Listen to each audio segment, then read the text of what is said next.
이사야서 66장 22절 23절 함께 봉독하겠습니다.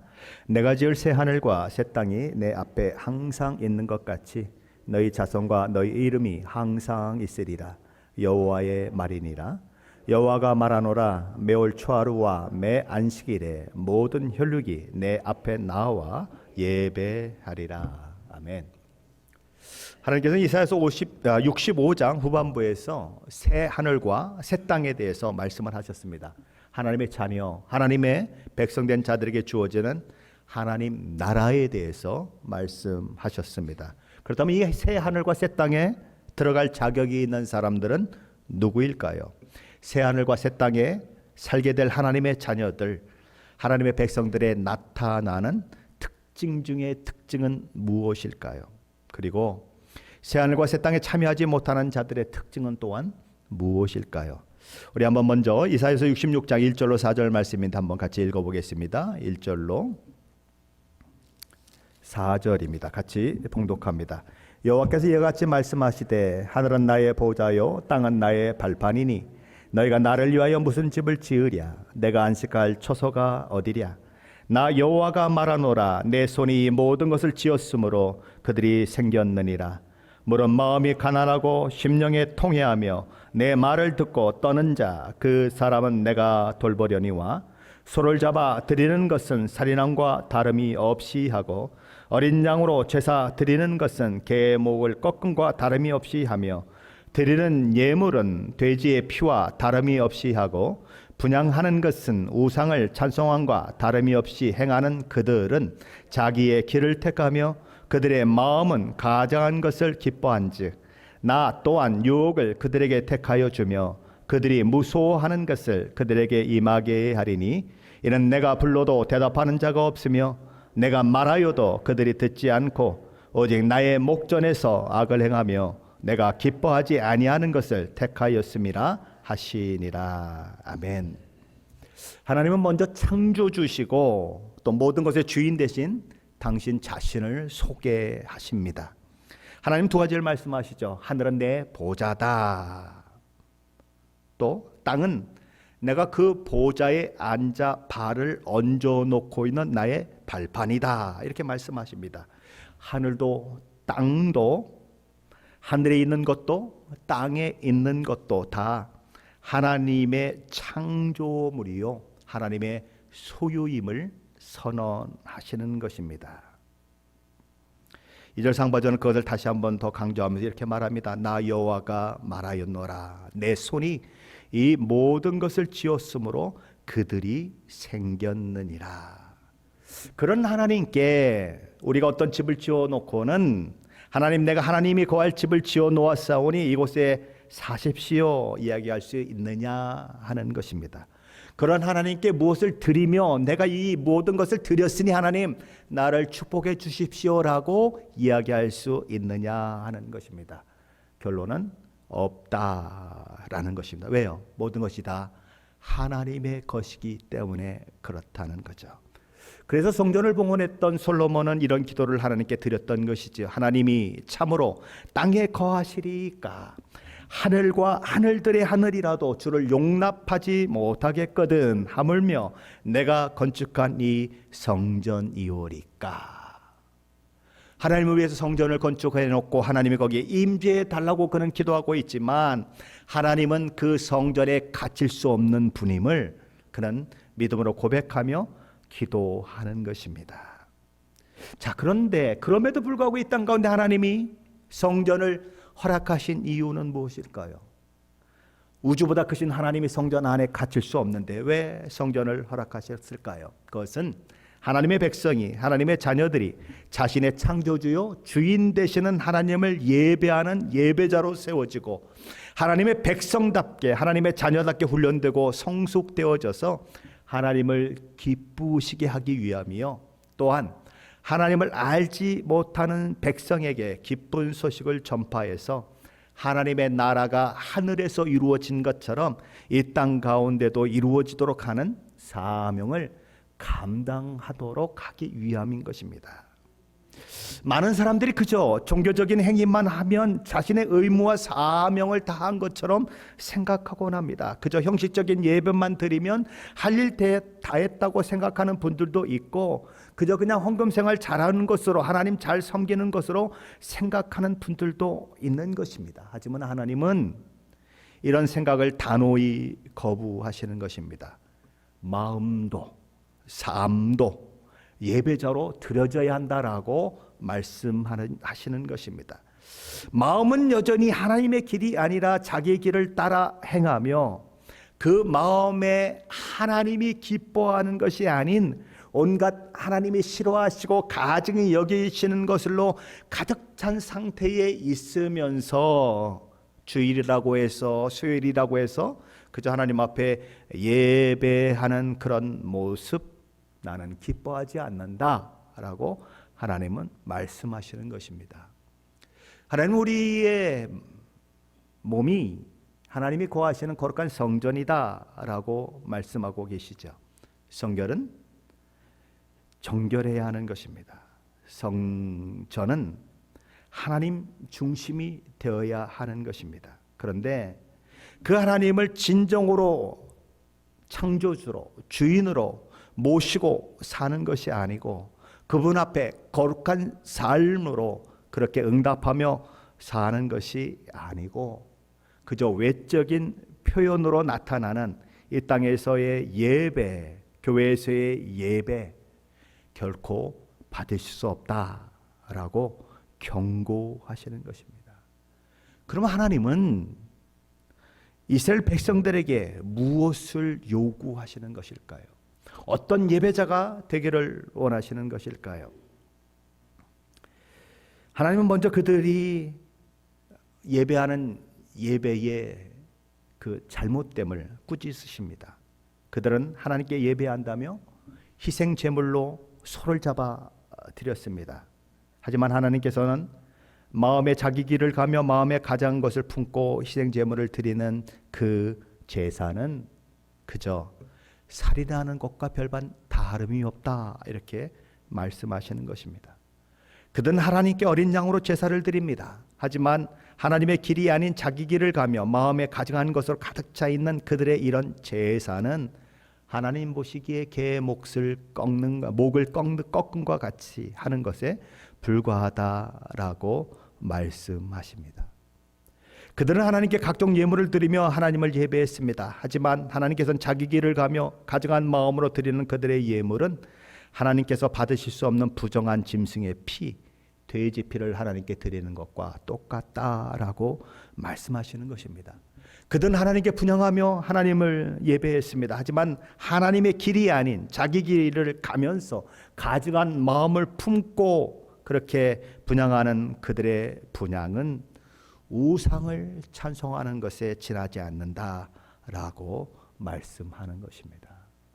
안에는 거짓과 탐욕, 욕망과 불신앙으로 가득 찬 자가 하나님의 복을 구하며 드리는 모든 제사, 모든 예물은 가증한 것에 불과하다라는 것입니다.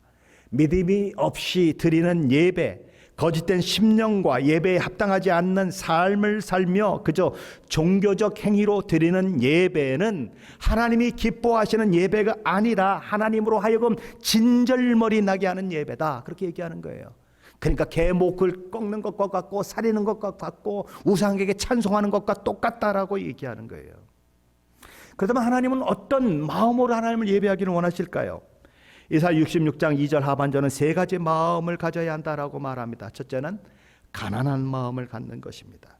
우리 주님은 마태복음 5장 3절에서 심령이 가난한 자는 복이 있나니 천국이 그들의 것이며라고 말씀하셨습니다. 가난한 마음은 하나님이 없는 인생은 아무것도 아님을 아는 마음입니다.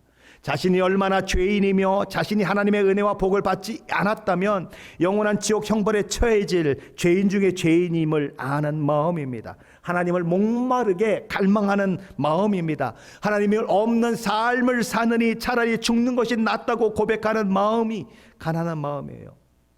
시편 84편 10절에서 시편 저자는 주의 궁전에서의 한 날이 다른 곳에서의 첫날보다 나은즉 악인의 장막에 사는 것보다 내 하나님의 성전 문지기로 있는 것이 좋사오니라고 고백합니다. 주의 궁전에서 하루를 사는 것이 다른 곳에서 첫날을 사는 것보다 낫다라는 것입니다. 다시 말하면 이 세상에서 모든 것을 다 누리고 다른 사람들이 부러워하는 삶을 첫날 사는 것보다 오늘 하나님 앞에서 하루를 사는 것이 더 내게는 좋다라고 얘기하는 거예요. 악인의 장막에 살면서 누리고 또 누리고 사는 그 삶보다는 비록 아무것도 아닌 존재 같고 그저 성전 문이나 지키는 문지기로 있는 것이 더 좋은 마음, 그게 가난한 마음인 거예요. 둘째는 통회하는 심령이 되어야 한다는 것이죠. 하나님이 받으시는 심령은 상한 심령입니다.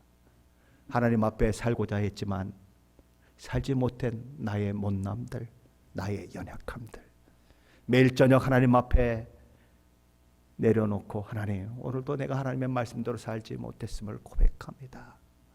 하나님, 나를 불쌍히 여겨주십시오. 나의 이 못남을 용서해 주십시오라고 기도하며 잠드는 자들, 바로 그런 심령을 가져야 한다는 것이죠. 셋째는 하나님의 말씀을 듣고 떠는 마음을 가져야 한다고 얘기합니다. 하나님 앞에 까부는 자들이 있고 하나님 앞에 떠는 자들이 있는 것입니다. 다윗의 아들 솔로몬은 엄청난 하나님의 복과 은혜를 누린 자죠. 세상에서 그와 같이 지혜로운 자가 없다라고 얘기합니다. 그처럼 모든 것을 누린 자도 없습니다. 그가 마시는 잔은 다 금잔이었습니다. 그는 은을 얼마나 흔하게 썼는지, 그냥 온 이스라엘에 넘치고 넘치는 뽕나무보다도 더 흔하게 은을 사용했다라고 이야기하는 것입니다. 그는 정식으로 결혼한 왕비들 이외에도 후궁이 700명이고 첩이 300명이나 되었다. 어마어마한 그런 왕이었습니다. 그래서 자기 인생 자기 것인 줄 알고 지 잘나서 그 모든 것이 된 줄 알고 까부는 것입니다. 그래서 하나님을 버리고 이방신을 섬기는 데까지 나아가죠. 그러나 그는 훗날 인생의 황혼기에 기록한 전도서에서 비로소 하나님 앞에 까부는 것이 아니라 하나님 앞에 두렵고 떨림으로 서는 자가 되어 이런 고백을 하는 것이죠. 전도서 11장 9절입니다. 청년이여, 내 어린 때를 즐거워하며 내 청년의 날들을 마음에 기뻐하며 마음에 원하는 길과 내 눈이 보이는 대로 행하라. 여기까지가 솔로몬이 지금까지 살아왔던 삶입니다. 그가 걸어왔던 길입니다.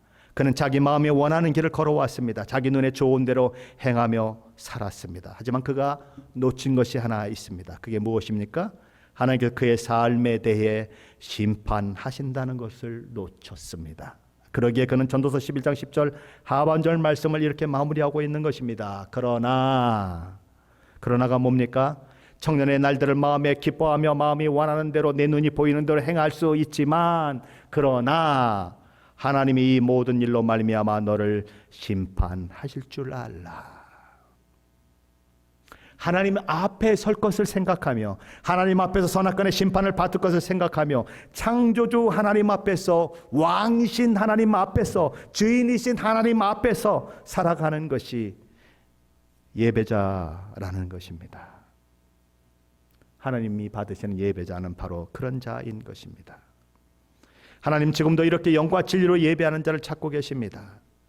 하나님께는 마음이 멀기만 한데 형식만 넘쳐나는 예배자들이 넘쳐난 이 시대 속에서 하나님은 참으로 하나님을 예배하는 자를 찾고 계신 것입니다.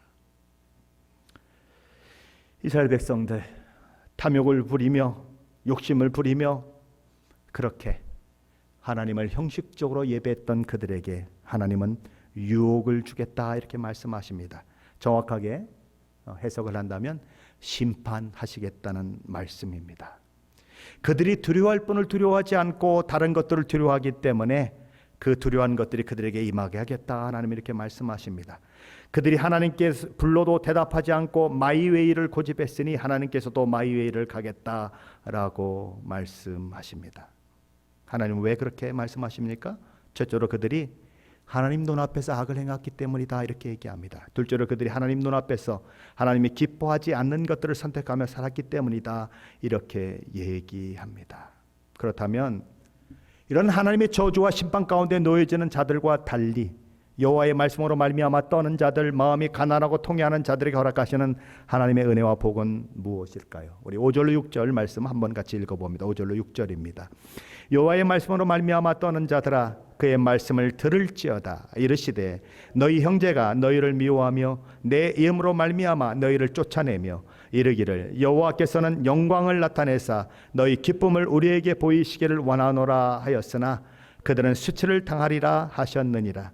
떠드는 소리가 성읍에서 들려오며 목소리가 성전에서부터 들리니 이는 여호와께서 그의 원수에게 보응하시는 목소리로다.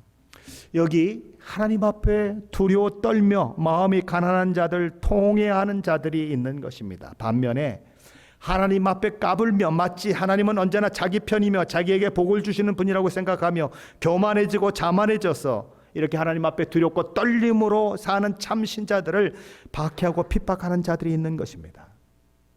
겉으로 보기에는 한 교회를 다니는 형제 자매인데 그들은 하나님의 말씀 때문에 떠는 자들을 미워했다라고 말씀하는 것입니다. 그들은 뭐라고 말하겠습니까? 야, 시대가 어떤 시대인데 하나님의 말씀 그러며 하나님의 말씀 아니면 죽는 것처럼 난리법석 떠냐라고 이야기하는 것이죠. 둘째로 그들은 하나님 말씀 때문에 떠는 자들을 내쫓는다 이렇게 얘기합니다. 분리시킨다는 것이죠. 수고 꼴통이라고 몰아치는 것이죠. 내쫓는 것입니다. 시대에 맞지 않는 광신자라고 몰아세우는 것입니다. 하나님의 사랑이 뭔지도 모르고 품어야 할 자도 품지 못하고 배척하는 그런 자들이라고 매도하며 온갖 성경에 반하는 행동과 사상을 가진 자들에 대해서는 용납과 포용을 보이면서도 말씀대로 살려고 발버둥치는 자들을 향해서는 마치 서자 이스마엘이 적자 이삭을 핍박했듯이 박해하고 또 핍박하는 일들이 있게 된다라는 것이죠. 셋째로 그들은 하나님의 말씀 때문에 떠는 자들을 향해 이렇게 조롱하는 것입니다. 여호와께서 영광을 나타내사 너희의 기쁨을 우리에게 보이시기를 원하노라. 우리 개역 성경은 여호와께서 영광을 나타내사 너희 기쁨을 우리에게 보이시기를 원하노라 라고 번역했지만 현대 성경은 이렇게 번역을 했습니다. 그들이 이렇게 너희를 조롱하고 있다. 너희가 하나님께 영광을 돌리고 기뻐하는 꼴을 우리도 보고 싶다. 쉽게 말하면 내 하나님이 어디 있는지, 내 하나님이 너를 정말 축복하시는지 보고 싶다. 네가 그렇게 말씀 그러고 내가 그렇게 하나님의 말씀대로 살지 못해서 안달복달하니 하나님이 정말 너에게 복을 주시는지 보고 싶다. 하나님 너를 정말 기뻐하시는지 보고 싶다. 이러고 비아냥거린다는 것입니다. 그런데 하나님 어떻게 말씀하십니까?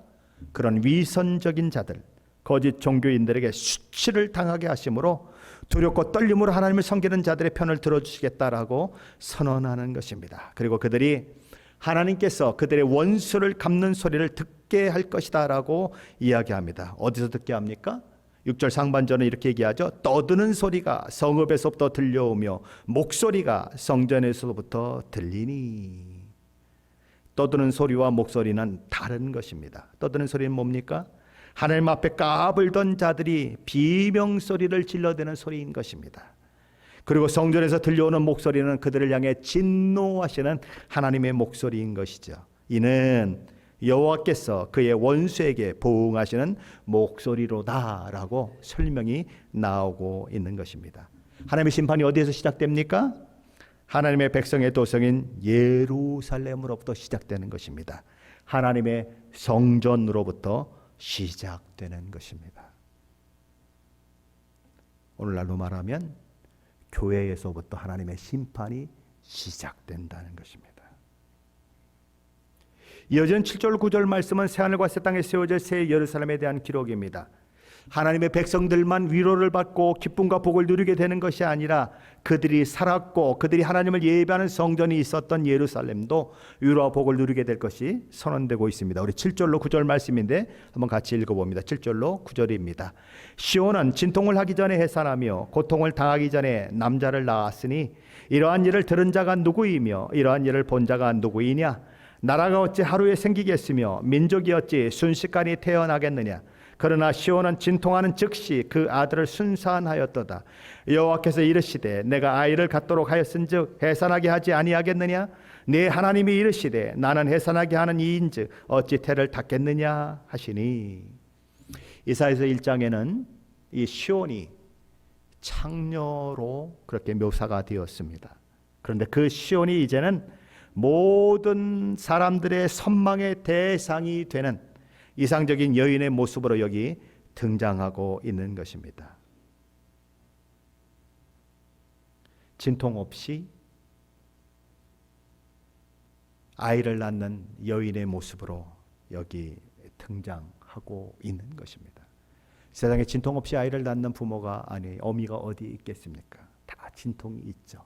또 진통도 뭐 몇 분 간격으로 있나 이런 거 다 계산해 가지고 몇 분 간격으로 있어야 아이가 나오는, 그죠? 예, 우리 딸도 보니까 진통 나온다고 병원에 갔더니 아직 멀었다고 되돌려 보내고 뭐 이렇게 다시 또 가고 그런 일들이 있더라고요. 바로 그런 진통이 있는 것이 정상인데 진통 없이 아이를 낳는 부모의 모습으로 시온이 얘기되고 있는 것입니다. 하루아침에 민족이 탄생되고 하루아침에 나라가 만들어지는 일이 시온에 있다는 것입니다. 예상치 못했을 때, 전혀 예측하지 못했을 때 갑자기 이스라엘 민족이 만들어지고 이스라엘 나라가 만들어지는 일이 있다라는 것이죠. 바벨론에 의해서 나라를 잃어버리고 수많은 사람들이 죽거나 포로로 잡혀가 소망이 없는 그들에게 어느 날 갑자기 해방이 선포되는 것입니다. 누구든지 예루살렘을 사모하는 자는 돌아가도 좋다. 가서 예루살렘 성전을 건축해라 라고 하는 명령이 내려지는 것입니다. 그래서 예기치 못한 때, 예상하지 못한 때 갑자기 해방되어 이스라엘 나라에 와서 그렇게 성전을 건축하는 그런 일들을 하게 되고 해방의 기쁨을 누리게 되는 것입니다. 누가 그 일을 하셨느냐 하는 것입니다. 고레스가 그 일을 했습니까? 아니요. 하나님이 그 일을 하도록 하셨다는 것입니다. 우리 주 예수 그리스도의 십자가를 통해 얻은 우리의 구원이 그러합니다. 그 구원은 우리가 기대하지 않았을 때 느닷없이 우리를 찾아왔습니다. 그리고 우리로 죄사함 받는 자, 의롭게 된 자, 구원받아 하나님의 자녀의 일컬음을 받게 되는 자가 되게 하셨습니다. 누가 하신 일입니까? 하나님이 하신 일입니다.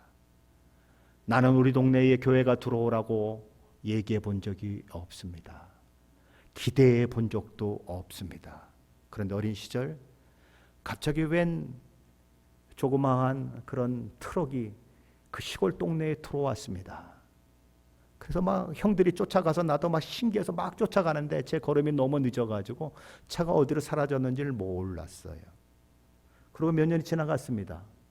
그리고 제가 가보니까 교회가 세워져 있고 거기 마루가 놓여져 있고 제가 거기 앉아서 주일학교 예배를 드리는 그런 모습이 있는 것입니다. 나는 아무것도 한 게 없어요. 그분의 마음을 움직인 적도 없어요. 그분이 자기의 전 재산을 다 팔아서 거기에 교회를 개척하라고 그렇게 말씀을 드린 적도 없어요. 근데 그분은 전도사로서 자기의 전 재산을 팔아서 복음이 없는 그 동네에 교회를 개척하겠다고 와서 거기에 땅을 사고 교회를 개척하는 것입니다. 개척하는 동안에 따기도 맞고 별꼴을 다 당했습니다. 그걸 파는 자가, 그 땅을 팔려고 하는 자가 동네 사람들에게 욕을 먹고 하는 일들도 엄청나게 있었습니다. 그런데 거기에 교회가 개척되는 것이죠. 그리고 그곳에 주일학교를 다니고 거기서 중고등부를 다니고 거기에서 대학부를 다니고 그러면서 예수 믿는 사람이 생겨나는 것입니다. 그게 저예요. 그리고 우리 집사람이에요.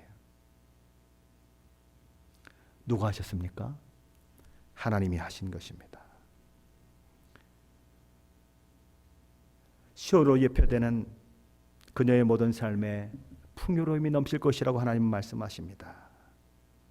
고통 없이 아이를 낳는 여인, 먹일 것이 풍부한 여인, 주변에는 평화가 강물처럼 흐르는 여인으로 시온이 묘사되고 있습니다. 그들에는 소망이 없었죠. 우리의 뼈는 말랐고 우리에게는 절망뿐입니다 라고 고백하던 그들에게 이런 반전이 일어나게 하신 분이 누구신가? 하나님이시라는 것입니다. 그러게 하나님께서는 이런 회복을 약속하시며 예루살렘을 사랑하는 자들을 향하여 외치시는 것이죠. 10절로 14절 말씀입니다. 한번 같이 읽어봅니다. 10절로 14절 말씀입니다. 예루살렘을 사랑하는 자들이여 다 그 성읍과 함께 기뻐하라. 다 그 성읍과 함께 즐거워하라. 그 성을 위하여 슬퍼하는 자들이여 그 성의 기쁨으로 말미암아 그 성과 함께 기뻐하라. 너희가 젖을 빠는 것 같이 그 위로하는 품에서 만족하겠고 젖을 넉넉히 빤 것 같이 그 영광의 풍성함으로 말미암아 즐거워하리라. 여호와께서 이와 같이 말씀하시되 보라 내가 그에게 평강을 강같이 그에게 먼 나라의 영광을 넘치는 시내 같이 주리니 너희가 그 성읍의 젖을 빨 것이며 너희가 옆에 안기며 그 무릎에서 놓을 것이라. 어머니가 자식을 위로한 같이 내가 너희를 위로할 것인즉 너희가 예루살렘에서 위로를 받으리니 너희가 이를 보고 마음이 기뻐서 너희 뼈가 연한 풀의 무성함 같으리라. 여호와의 손은 그의 종들에게 나타나겠고 그의 진노는 그의 원수에게 더하리라. 예루살렘을 사랑하는 자들이 있었던 것이죠. 그런데 그것이 무너져 내리고 황폐하게 된 그 이들 때문에 슬픔 가운데 있었던 자들이 있는 것입니다. 그러나 그 예루살렘이 회복되는 그것을 보면서 그들의 기쁨, 그 예루살렘의 기쁨 가운데, 그 예루살렘의 넘치는 즐거움 가운데 함께 참여해라라고 말씀하는 것이죠. 마치 젖을 흡족하게 먹은 아이가 너무 만족해서 잠을 이루는 것처럼 그런 만족, 그런 풍성한 은혜, 그런 평강을 누리라, 그런 영광이 그들에게 있을 것이다 라고 하나님은 선포하시는 것입니다. 그러나 반면에 원수된 자들에게는 하나님의 진노가 더해질 것이 그렇게 이야기되고 있는 것이죠. 우리 15절 16절 한번 같이 봅니다. 15절로 16절 말씀입니다. 보라 여호와께서 불에 둘러싸여 강림하시리니 그의 수레든 회리바람 같으시리로다. 그가 혁혁한 위세로 노여움을 나타내시며 맹렬한 화염으로 책망하실 것이라. 여호와께서 불과 칼로 모든 혈육에게 심판을 베푸신즉 여호와께 죽임당할 자가 많으리니. 그렇다면 어떤 자들이 이런 일을 만나게 될까요? 누가 이렇게 하나님의 노여움, 맹렬한 화염으로 책망하는 그 일들 가운데 놓여지게 될까요? 누가 여호와의 불과 칼로 죽임을 당하는 그 어려움을 당하게 될까요? 17절입니다. 같이 읽어봅니다. 스스로 거룩하게 구별하며 스스로 정결하게 하고 동산에 올라가서 그 가운데 있는 자를 따라 돼지고기와 가증한 물건과 쥐를 먹는 자가 다 함께 망하리라. 여호와의 말씀이니라. 하나님 이외에 다른 것들을 숭배하는 자들, 하나님이 주신 구원의 방법 이외에 다른 구원의 방법을 추구하는 자들은 다 망한다라고 선포되고 있는 것입니다. 현대 성경은 이것을 이렇게 번역을 했습니다. 여호와께서 말씀하신다. 숲속의 깊은 정원으로 들어가 우상을 섬기려고 깨끗하게 목욕을 하고 몸을 거룩하게 한 다음 무당을 따라 숲속으로 들어가 제사를 드리고 돼지고기와 쥐고기와 온갖 더러운 벌레를 먹는 이들이 모두 한꺼번에 멸망할 것이다. 자기를 거룩하게 하는 방법, 자기를 깨끗하게 하는 방법, 자기의 생각과 뜻을 따라 그들은 추구하겠지만 그런 하나님의 구원의 길이 아니요, 하나님이 주신 그런 생명을 구하는 길이 아니기 때문에 결국은 망하게 된다라는 것입니다. 하지만 그와 반대로 영광의 새 하늘과 새 땅에서 영생을 누릴 자들이 있다는 것입니다. 하나님께서 유일한 구원의 방법인 예수 그리스도의 십자가 복음으로 초대될 나라와 민족과 열방과 백성들이 있다라는 것이죠. 그리고 그렇게 하나님께 돌아온 자들 중에 다른 영혼들을 하나님께 인도할 제사장과 같은 역할을 하는 자들이 있게 될 것이다. 그 18절로 21절 말씀입니다. 한번 같이 봅니다. 18절로 21절입니다. 내가 그들의 행위와 사상을 아노라. 때가 이르면 문 나라와 언어가 다른 민족들을 모으리니 그들이 와서 나의 영광을 볼 것이며 내가 그들 가운데서 징조를 세워서 그들 가운데서 도피한 자들 여러 나라 곧 다시스와 불과 활을 당기는 룻과 및 두발과 야완과 또 나의 명성을 듣지도 못하고 나의 영광을 보지도 못한 먼 섬들로 보내리니 그들이 나의 영광을 문 나라에 전파하리라. 나 여호와가 말하노라. 이스라엘 자손이 예물을 깨끗한 그릇에 담아 여호와의 집에 드림같이 그들이 너희 모든 형제를 문 나라에서 나의 성산 예루살렘으로 말과 수레와 교자와 노새와 낙타에 태우다가 여호와께 예물로 드릴 것이요 나는 그 가운데서 택하여 제사장과 레위인을 삼으리라. 여호와의 말이니라. 이스라엘 백성들이 하나님 앞에 제물을 드리는 것처럼 모든 나라와 민족과 열방과 백성들 가운데 하나님의 백성들이 나오게 되는데 그들이 예수 그리스도를 믿고 구원받은 그들이 다른 사람들을 이스라엘 백성들이 깨끗한 예물을 하나님께 드리듯이 드리는 일들이 있을 것이다. 그 가운데에 제사장과 레위인들이 있을 것이다. 이렇게 얘기하는 것입니다. 제사장과 레위인은 아무나 되는 것이 아니죠. 레위 지파 사람들만 되고 제사장은 특별히 아론의 그런 자손들만 되는 그런 아주 놀라운 특권과 신분을 가지고 있는 그런 것이 제사장과 레위인인데 그 제사장과 레위인이 누구에게도 있겠는가? 이방인들 가운데도 있게 된다라는 것입니다. 그리고 저와 여러분이 읽었던 22절, 23절 그리고 읽지 않았던 24절 말씀은 이사야서 66장의 결론 중의 결론이고 이사야서 전체의 결론이라고 할 수 있습니다. 어떤 이들은 새 하늘과 새 땅에 참여하는 영광과 특권을 누리며 영생을 누리게 된다는 것이죠. 22절이죠. 내가 지을 새 하늘과 새 땅이 내 앞에 항상 있는 것 같이 너희 자손과 너희 이름이 항상 있으리라. 여호와의 말이니라. 반면 어떤 이들은 하나님께 패역한 자들로 벌레도 영원히 죽지 않고 불도 영원히 꺼지지 않은 지옥불에 던져져 영원히 고통받는 자도 있을 것이다 라고 선언되는 것입니다. 24절이죠. 그들이 나가서 내게 패역한 자들의 시체들을 볼 것이요. 여기 그들은 하나님 나라에 새하늘과 새 땅에 들어가는 자들이 본다는 것입니다. 뭘 봅니까? 하나님께 패역한 자들의 시체를 볼 것이고 거기 그 벌레가 죽지 아니하고 그 불이 꺼지지 아니하며 모든 혈육에 가증하게 된 그 자들이 고통받는 것을 보게 된다라는 것입니다.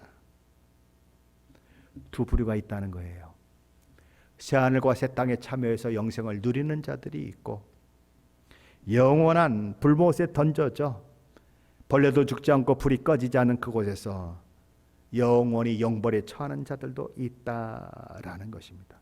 그렇다면 도대체 무엇을 근거로 어떤 자들은 새하늘과 새 땅에 참여하게 되고 어떤 자들은 영원히 꺼지지 않는 불못, 벌레도 죽지 않는 그곳에 들어가 있게 되느냐 하는 것입니다. 왜 이 두 부류의 사람들의 운명이 이렇게 완전히 반대가 되느냐? 무엇을 근거로 그런 일이 일어났냐는 것입니다. 23절이 근거입니다. 한번 볼까요? 23절입니다. 함께 읽어봅니다. 여호와가 말하노라. 매월 초하루와 매 안식일에 모든 혈육이 내 앞에 나와 예배하리라. 무엇이 천국행이냐 무엇이 지옥행이냐를 갈라놓는다라고 얘기합니까? 누가 천국에 가고 누가 지옥에 가는 것이 무엇이 기준이 되어진다고 말씀합니까? 예배자가 되느냐 그렇지 않느냐에 달려 있다고 23절은 얘기합니다. 아이고 무슨 그런 소리를 하십니까? 예수 믿으면 천국 가는 것이고 예수 믿지 않으면 지옥 가는 것이지 그런 말이 어디 있습니까? 라고 반문이 나올 수 있죠. 맞습니다. 구원은 오직 예수 그리스도의 십자가 은혜 외에는 구원받는 방법이 없습니다. 그것은 진리입니다. 그건 성경이 얘기하는 말씀입니다.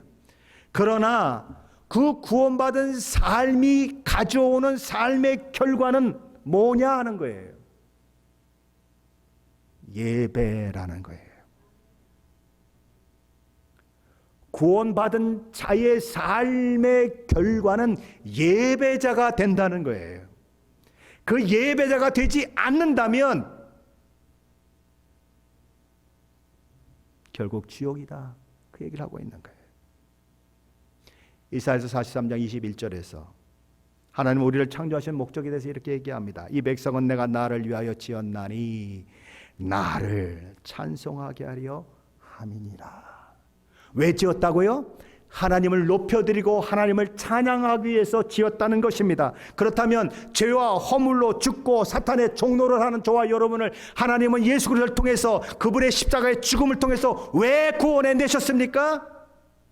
하나님을 예배하고 찬양하도록, 창조의 목적대로 하나님을 높여드리고 하나님을 경배하도록 구원하셨다는 거예요. 그러므로 구원받은 자들의 삶 속에 근본적으로 나타나야 하는 가장 중요하고 가장 중요한 것이 무엇이냐? 예배다라는 거예요. 예배는 하나님을 높여드리는 것입니다. 내게 행하신 하나님의 그 놀라운 일에 감격해서 기쁨으로 하나님을 찬양하는 것입니다.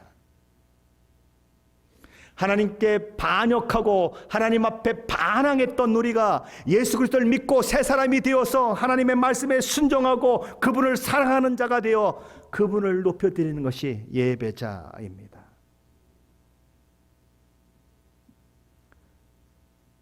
우리의 찬양 속에 감사가 담기고 우리의 예배 속에 하나님을 향한 사랑의 마음이 담겨 하나님을 영과 진리로 예배하는 것, 그것이 바로 예배자가 드려야 하는 예배인 것입니다.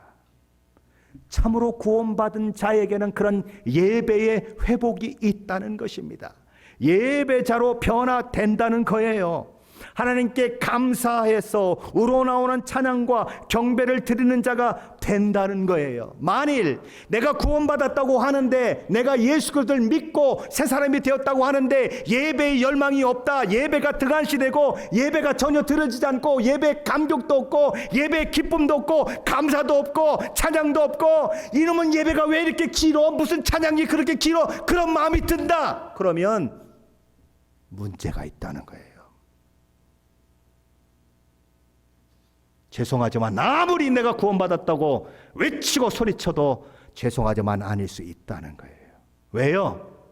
하나님 구원하신 목적은 하나님이 창조하신 목적과 같기 때문에 그래요.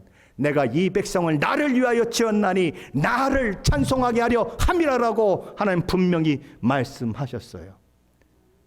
구원받으면 예배가 회복되는 것입니다.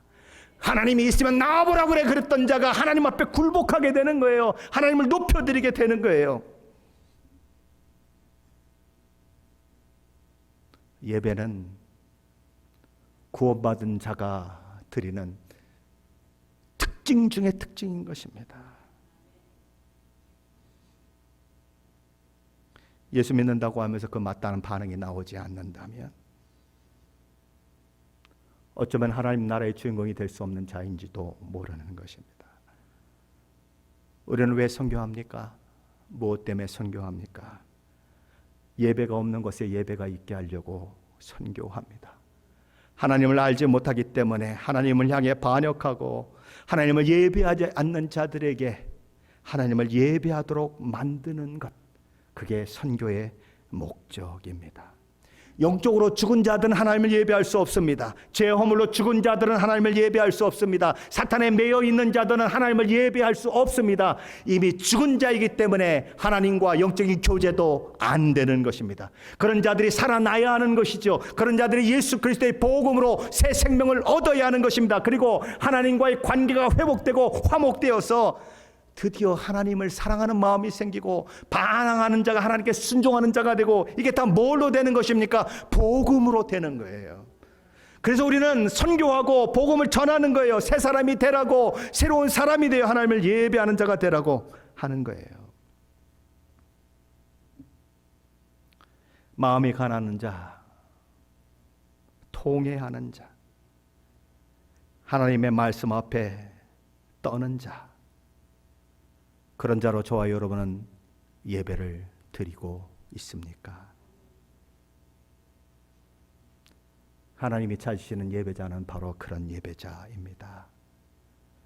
영과 진리로 예배하는 예배자로 저와 여러분이 세워질 뿐만 아니라 오늘도 참된 예배자를 찾으시는 그 하나님의 마음을 알고 열방과 나라와 민족과 백성과 방언들에게 복음을 전하는 그 일에 쓰임받는 귀한 일들이 있으셔서 왕같은 제사장으로 세워져 믿지 않는 수많은 영혼들을 하나님 앞에 거룩한 제물로 드리는 그 일에 저와 여러분이 아름답게 사용되게 되시기를 예수 그리스도의 이름으로 간절히 축원합니다.